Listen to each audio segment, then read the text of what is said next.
नमस्कार आप सभी को। बहुत स्वागत है आप सभी का हमारे इस खास कार्यक्रम में, जिसमें मैं और हमारी ये पूरी टीम, एशियन न्यूज़ की टीम, आपके शहर नारायणपुर में पहुंची हुई है। आज नारायणपुर में आज के दिन विशेष के लिहाज से अगर देखा जाए तो काफ़ी अहम और महत्वपूर्ण दिन है।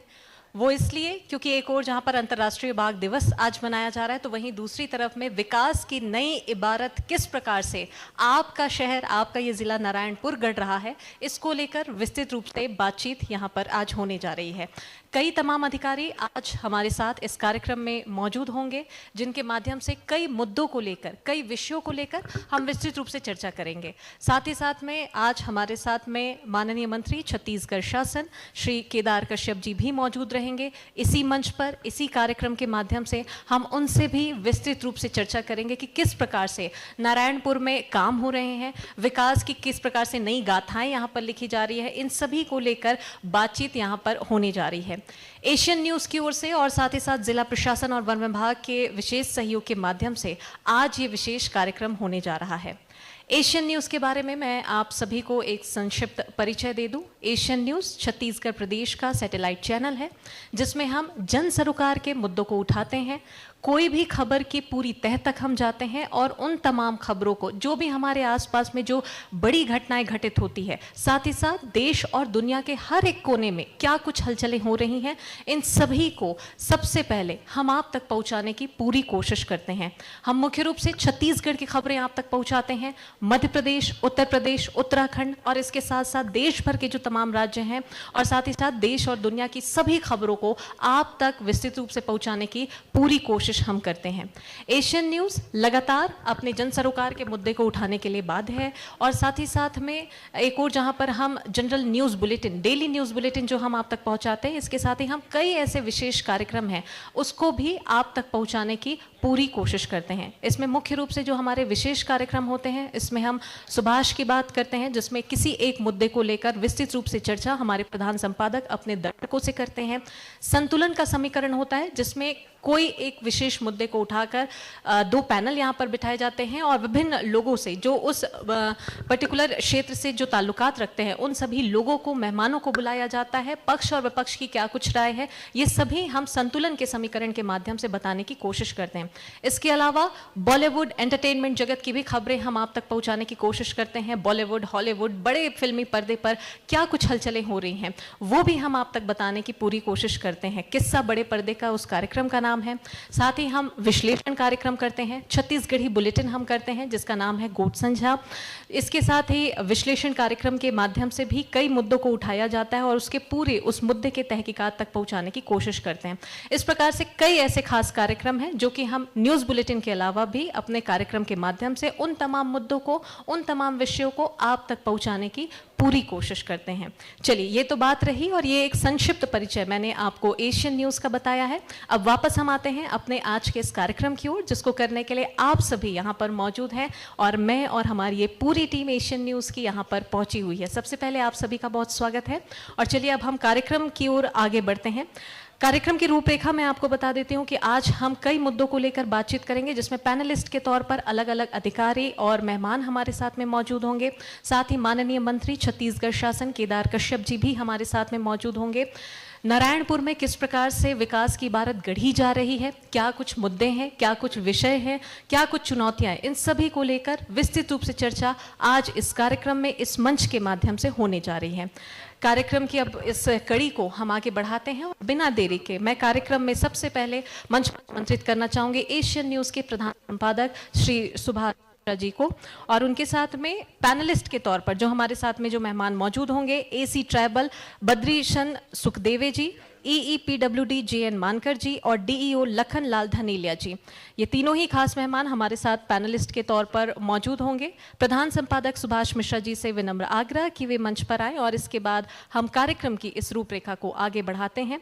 कई मुद्दों को लेकर विभागवार, विषयवार विस्तृत रूप से चर्चा आज यहाँ पर की जाएगी। तो सबसे पहले मंच पर एशियन न्यूज़ के प्रधान संपादक श्री सुभाष मिश्रा जी। तो दोस्तों, एशियन न्यूज जो है वो कहीं ना कहीं, जैसे मेरी सहयोगी प्रथा आपसे कह रही थी, कि हम जो सकारात्मक चीज़ें कहीं भी घटित होती हैं या जो कुछ चलता होता है उसके बारे में लोगों से फीडबैक लेते हैं, लोगों के बीच में जाते हैं और जो लोग उस क्षेत्र में काम कर रहे हैं उनसे बातचीत करते हैं। कई बार ऐसा होता है कि जो अधिकारी आपके साथ बैठे हैं, बहुत बार अधिकारी किसी फोरम पे बात नहीं करते, पर उनको ये लगे कि हाँ, हम जो कुछ काम कर रहे हैं उसके बारे में भी कहीं बातचीत होगी, तो निश्चित रूप से जो हमारे दर्शक बैठे हैं, जो बच्चे खास करके ज़्यादा बैठे हैं, कई के मन में ये उत्सुकता होगी कि हमको अधिकारी बनना है। कोई सोचते होंगे कि कोई विभाग क्या काम करता है। ये नई विकास की इबारत जो है किस तरह से नारायणपुर गढ़ रहा है, नारायणपुर में ऐसा क्या हो रहा है और उनके मन में क्या है, ये बहुत सारी चीज़ें होती हैं। तो चलिए बातचीत का सिलसिला हम शुरू करते हैं।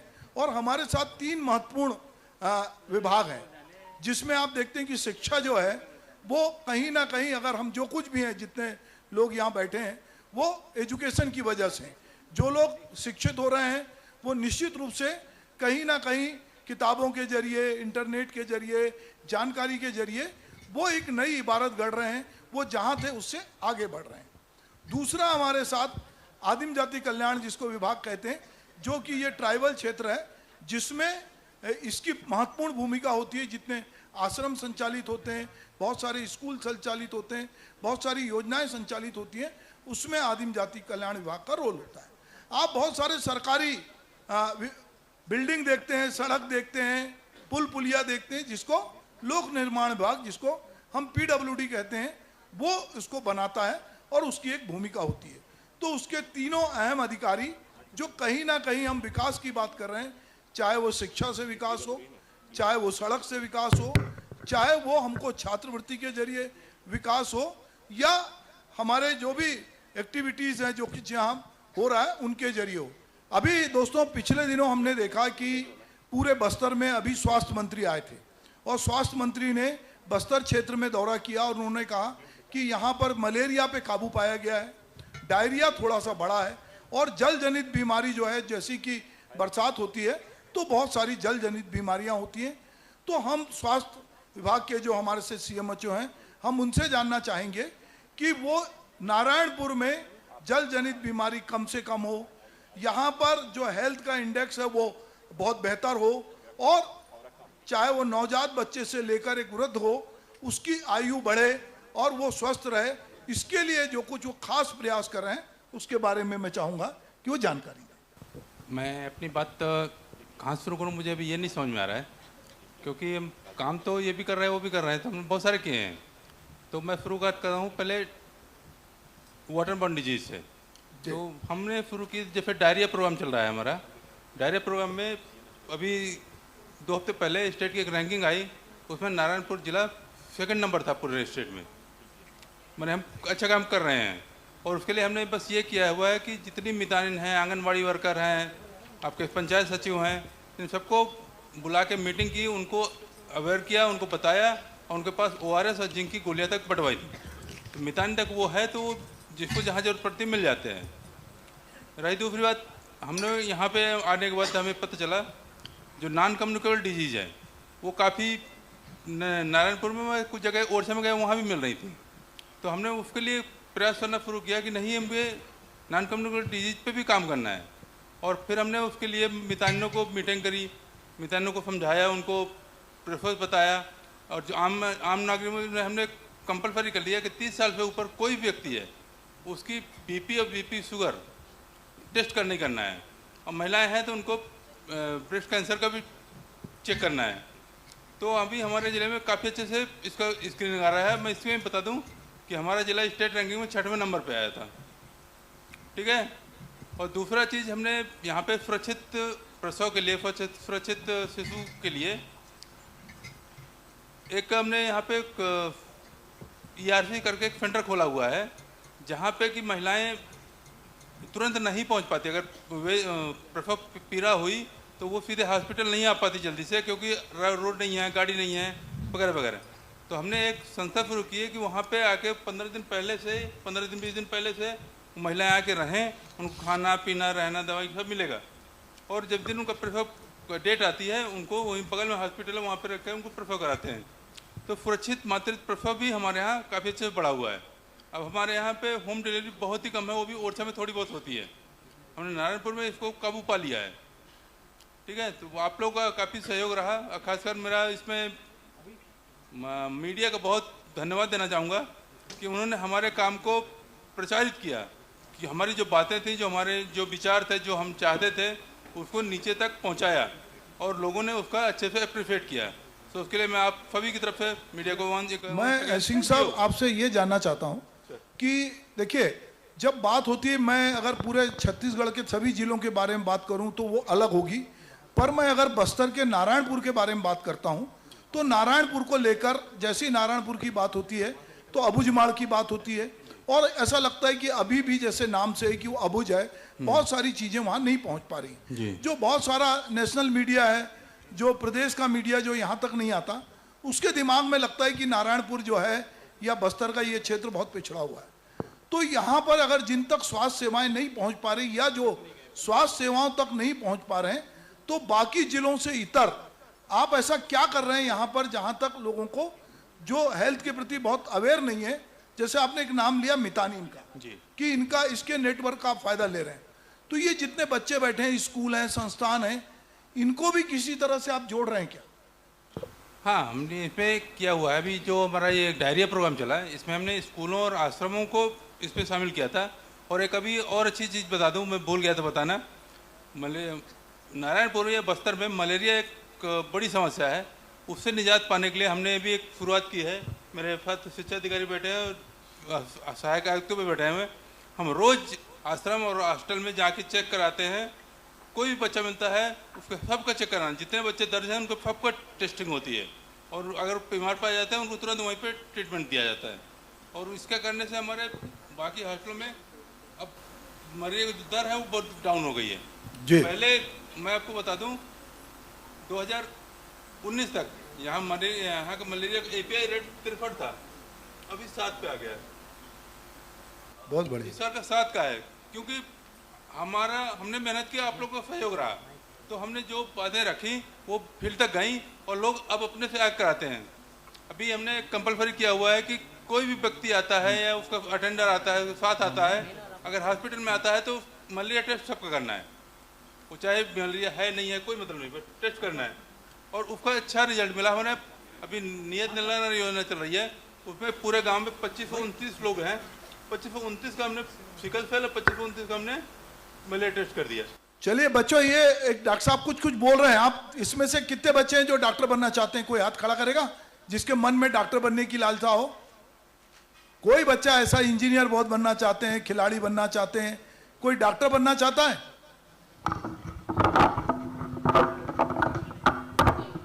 नहीं, बहुत उठाएंगे अभी। डॉक्टर का काम बहुत अच्छा है। अभी हमने कोरोना में देखा कि डॉक्टर को लोग भगवान मानते हैं। अगर डॉक्टर नहीं होते तो बहुत लोग नहीं बचते, दवाएं नहीं मिलती तो बहुत लोग असमय चले जाते। तो ये जो डॉक्टर साहब बोल रहे हैं, दरअसल जो जितनी बीमारियां हैं इसमें कहीं ना कहीं जागरूकता की बात वो बहुत बार बार कह रहे हैं। और ये जो जल जनित बीमारी है, इसमें पानी पीने को लेकर, और जो कुछ हमारे को बुखार आता है या कुछ होता है तो हम कहाँ अस्पताल तक जाते हैं या डॉक्टर को दिखाते हैं या मितानिन को बोलते हैं, ये इस पर बातचीत कर रहे हैं। देखिए, आपके कामकाज को देखने के लिए एसी ट्राइबल हैं जो आदिम जाति कल्याण विभाग के अधिकारी हमारे साथ बैठे हैं, जिनकी ये एक जिम्मेदारी है कि जो ये आदिवासी क्षेत्र है, यहाँ के बच्चों को अच्छी शिक्षा मिले, छात्रवृत्ति मिले, खेल की सुविधा मिले, बहुत सारी चीज़ों को वो देखते हैं। तो मैं ये जानना चाहता हूँ कि एसी ट्राइबल साहब, कि आप ऐसा क्या चीज़ें नारायणपुर में, जो बस्तर के 7 जिले हैं, उसमें नारायणपुर ने ऐसी क्या उपलब्धि हासिल की या नया क्या है जिसको लेकर आप मीडिया के साथ साझा करना चाहते हैं? सर्वप्रथम तो मैं एशियल न्यूज़ चैनल वाले को धन्यवाद देता हूं, बधाई देता हूं कि उन्होंने हमको ऐसा मंच दिया, मौका दिया ये बताने के लिए। और चूँकि आपने जो क्वेश्चन किया है अभी हेल्थ के बाद में, तो ये मैं बताना चाहता हूं कि न केवल नारायणपुर में बल्कि पूरे छत्तीसगढ़ में अभी हमने जो जांच करवाया प्रतिदिन का, डॉक्टर साहब ने, उनको मैंने अप्रिशिएट किया कि प्रतिदिन वो बच्चों का जाके हेल्थ चेकअप कर रहे हैं। हमारे हॉस्टल आश्रम का छुट्टी था शनिवार को, फिर भी 3 संस्थाओं का कराया और वो डेली करवाए जा रहे हैं। तो हम लोग न केवल मलेरिया बल्कि सिकल सेल का भी प्रत्येक हॉस्टल आश्रम में जांच हो गया है। ऐसे बच्चे जो यहाँ पे उपस्थित हैं, किसी संस्था में पढ़ रहे हों, हॉस्टल आश्रम में, ये बता दें कि वहाँ सिकल सेल की जांच नहीं हुई है। बच्चों क्या बोल रहे हैं एसी साहब की सिकल सेल की सबकी जांच हुई है? सिकल सेल मतलब जानते हो ना, एनीमिया, खून की कमी होती है, वो हमने सब जगह विशेष अभियान चला के किया है। भारत के प्रधानमंत्री जी का, हमारे प्रदेश के मुख्यमंत्री जी का, हमारे स्वास्थ्य मंत्री का, हमारे विभाग का ये उद्देश्य है कि सारे बच्चे स्वस्थ हों और सिकल सेल मुक्त हमारा नारायणपुर जिला हो। तो जैसे एसी साहब कह रहे हैं बच्चों की सिकल सेल जो है ना, जिसमें आपको जन्म कुंडली नहीं मिलाना है, आपको रक्त कुंडली मिलाना है। अगर आपके दोनों के ब्लड एक से हैं तो आप कैरियर हो सकते हैं, आने वाले बच्चे जो हैं वो सिकलिंग के मरीज हो सकते हैं। तो ये इसमें जागरूकता का रोल है कि अब लोगों की जन्म कुंडली नहीं रक्त कुंडली बनेगी, और उसमें अब नया जो है बहुत सारी चीजें सेंट्रल गवर्नमेंट कर रही है, जिससे ये पता चलेगा कि आपको सिकलिंग की कोई आप कैरियर तो नहीं है। तो उस दिशा में काम है। तो अगर आप चाहते हैं कि सीरियसली, जैसे कि एसी साहब बता रहे हैं कि सिकल सेल से हमारा नारायणपुर या पूरा बस्तर मुक्त हो, तो जैसा आप बता रहे हैं उस तरह आप ध्यान देंगे। कोई भी बता दें कि जिनके यहाँ सिकल सेल की जांच नहीं हुई है, डॉक्टर साहब भी हैं, डीपीएम साहब हैं, हम लोगों ने विशेष अभियान चलाया है, और किसी के नॉलेज में ऐसा हो कि इस बच्चे को सिकल सेल टेस्ट पॉजिटिव पाया गया है, उसके संपूर्ण उपचार की व्यवस्था, चाहे वो नारायणपुर में हो, चाहे जगदलपुर में हो, चाहे रायपुर में हो, चाहे बॉम्बे में हो, चाहे दिल्ली में हो, चाहे विदेश में हो, हम उसको निःशुल्क रूप से हमारे डिपार्टमेंट की ओर से करवाएंगे। लेकिन अभी तक मेरे नॉलेज में भी कुछ ऐसा गंभीर केस नहीं आया है। ये आप लोगों के लिए उपलब्धि है, आप लोग ताली बजा सकते हैं आपके लिए कि ये गौरव की बात है। तो चलिए, आप लोगों की जागरूकता से, जैसा कि अभी एसी साहब ने कहा कि सिकल की जांच भी हो रही है और कोई केस नहीं आया, ये बहुत अच्छी बात है और आना भी नहीं चाहिए। हम धीरे धीरे बहुत जागरूक हो रहे हैं, हम चांद पे जा रहे हैं, हम दुनिया में फतह कर रहे हैं, पर हम छोटी छोटी बीमारियों से जब जूझते हैं तो हमको लगता है कि अगर हमारे पास जागरूकता हो, और ये जागरूकता के संवाहक यहाँ बैठे हैं, तो मैं उनको बहुत धन्यवाद करता हूँ। और उन्हीं के लिए अभी ताली बजी। हमारे साथ शिक्षा विभाग के अधिकारी भी हैं और डीईओ जो हैं लखनलाल धनेलिया जी हैं। मैं ये पूछ रहा हूँ कि आदिम जाति कल्याण विभाग और शिक्षा विभाग, ये जो नारायणपुर जैसे जिले में मिलकर किस तरह काम करते हैं, क्योंकि स्कूल कुछ आदिम जाति के होते हैं, कुछ शिक्षा विभाग के होते हैं, तो दोनों में शिक्षकों का तालमेल, शिक्षा की गुणवत्ता के लिए किस तरह के प्रयास हो रहे हैं, इस पे थोड़ा आप प्रकाश डालेंगे। सबसे पहले तो मैं इस कार्यक्रम के लिए एशियन न्यूज को धन्यवाद देता हूं। आप सभी जानते हैं शिक्षा ही विकास का मूल आधार है। जब तक आदमी शिक्षित नहीं होंगे तब तक हम किसी बात की कल्पना नहीं कर सकते। और यह क्षेत्र नारायणपुर अबुझमाड़ क्षेत्र शिक्षा की दृष्टि से अभी भी पीछे है। फिर भी बेहतर शिक्षा के लिए या शिक्षा से आगे बढ़े, ट्राइबल विभाग अपने आवासीय व्यवस्था उपलब्ध करा रहे हैं और शिक्षा विभाग शिक्षक और जितने भी हमारे आगे पढ़ाई के लिए संसाधन हैं, चाहे टीचर्स हो, स्मार्ट क्लास हो या अन्य सुविधाएं, शिक्षा विभाग के द्वारा मुहिम कराया जा रहा है। प्राय देखने में ये आता है बच्चे हमारे आवासीय व्यवस्था नहीं होने की वजह से बच्चे पढ़ाई छोड़ देते हैं। इसके लिए हमारे ट्राइबल विभाग छात्रावास या आश्रम की व्यवस्था करते हैं। अभी हाल ही में 2 दिन पहले शिविर में हमारे द्वारा एक स्कूल का दौरा किया गया जहां पर हाई स्कूल का स्ट्रेंथ बहुत ही कम था। वहां पर बात आया कि स्ट्रेंथ क्यों है, तो उन्हें ये बात रखे कि सर यहाँ पर आवासीय या छात्रावास व्यवस्था नहीं है, जिसके वजह से यहाँ पर बच्चे प्रवेश नहीं लेते। मेरा आग्रह है ट्राइबल एसी साहब से कि वहाँ पर छात्रावास खोलने के लिए शासन की ओर प्रस्ताव निश्चित रूप से भेजने के कष्ट करें। ये यहाँ पर अपने ओरछा ब्लॉक है सबसे पहले गांव। तो देखिए, इसी मंच से एक अधिकारी दूसरे अधिकारी से ये आग्रह कर रहा है कि ओरछा के एक गांव में आप आश्रम विद्यालय खोलो आवासीय, ताकि बच्चे जो ड्रॉप आउट है वो ड्रॉप आउट कम हो। ये अच्छी बात है। जी बताइए। मैं बहुत बहुत शुक्रगुजार हूँ अपने डीओ साहब का कि उन्होंने बताया, बट वो गांव का नाम बता दें मेरे को, क्योंकि हमने अभी 15 जगह पोस्ट मैट्रिक छात्रावास के लिए प्रस्ताव भेजा हुआ है। क्योंकि यहाँ पे क्या हो रहा है कि पहली कक्षा से लेकर के 10वीं कक्षा तक के तो हमारे पास आश्रम की सुविधा है, छात्रावास की सुविधा है, लेकिन 11वीं से लेकर के आगे की कक्षाओं के लिए पोस्ट मैट्रिक हॉस्टल हमारे पास मात्र 6 हैं।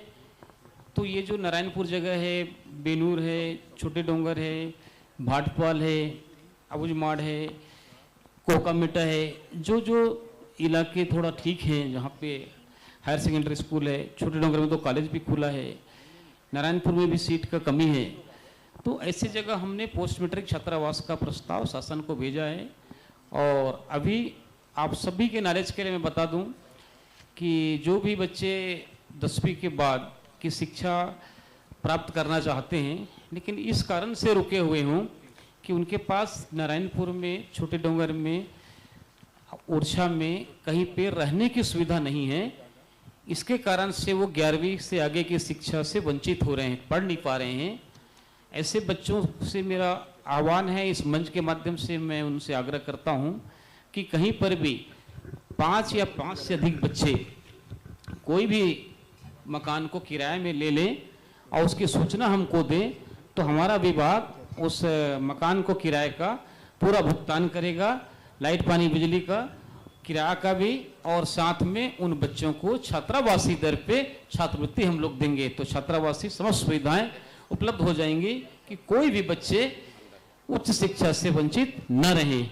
हम ये प्रयास दिल से कर रहे हैं और इस साल हम खोलने वाले हैं कि छात्र योजना के तहत 11वीं से उस पार के सारे बच्चों को हम सुविधा उपलब्ध कराएं। लेकिन बच्चों की ओर से मेरे पास आवेदन पत्र मांग आना चाहिए। किराया निर्धारण चाहे जितना भी किराया हो हमारा विभाग और हम लोग देंगे।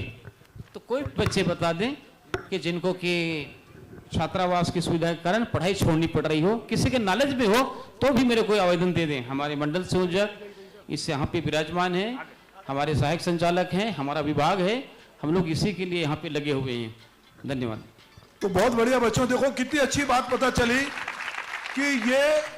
कि 5 बच्चे यदि एकत्र हो जाए और उसमें एक बच्चा थोड़ी लीडरशिप ले ले कि ये मकान हमने चुना है और वो अपने मंडल संयोजक को बता दें, तो उस मकान का किराया तय हो जाएगा और वो मकान जो है हॉस्टल कहलाएगा और आदिम जाति कल्याण विभाग उसका खर्चा उठाएगा। तो ऐसे बच्चे जिनको लगता है कि उनके 11वीं 12वीं पढ़ने के लिए वहां छात्रावास नहीं है, आवासीय सुविधा नहीं है, वो बच्चे जो हैं अब कोई भी मकान, चाहे वो उनका अपना भी क्यों ना हो, अगर वो 5 बच्चों में से किसी का है तो भी वो उसको किराए पे करवा सकते हैं। तो ये एक बड़ी सुविधा आपके लिए सरकार की ओर से है। सरकार चाहती है कि आप आगे की पढ़ाई जारी रखें। तो चलिए, हमने शिक्षा की बात की, स्वास्थ्य की बात की, आदिम जाति शिक्षावृत्ति की बात की, थोड़ी सड़क की बात करते हैं। कई बार हमको ऐसा लगता है कि जब हम अंदर के क्षेत्र में जाते हैं तो मानकर साहब, कई बार लोगों के मन में आता है कि सड़कें ठीक नहीं है और खास करके बरसात में लोगों को बहुत दिक्कत होती है। तो लोगों को लगता है कि हो सकता है कि यातायात उतना सुगम ना हो।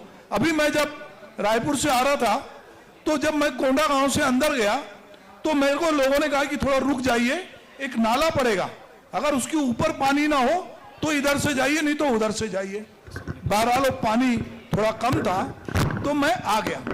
तो मेरे दिमाग में एक बात आई कि जो कोंडा गांव जाने का एक मार्ग है, 2 मार्ग है, एक मार्ग है जो कि मुझे लगता है कि कोंडा गांव के जय स्तंभ से बाजू से आता है, उसका नाला यदि बरसात में भर जाता है तो इतने सारे सैंक्शन होते हैं पुल पुलिया के लिए, तो क्या अंदरूनी क्षेत्र में भी क्या इसी तरह से यातायात बाधित होता है बरसात में, या सड़कों की स्थिति क्या है? नहीं, हेलो सर, नमस्कार सर। ये आप जो बोल रहे हैं सर, कोंडा गांव से नारायणपुर वर्तमान में सर नेशनल हाईवे में है, और ये अंदरूनी जो सड़कें हैं सर वो बहुत सारे रोडें सेंक्शन हैं, पर अति संवेदनशील होने की वजह से बहुत सारे रोड नहीं बन रही है, पर पुलिस प्रशासन और जिला प्रशासन के सहयोग से बहुत सारी रोडें बन रही है सर। जैसे एक उदाहरण दे रहा हूँ, नारायणपुर सोनपुर मरोड़ा मार्ग जो 78 किलोमीटर है। कुछ साल पहले सर हम 5 किलोमीटर तक नहीं जा सकते थे।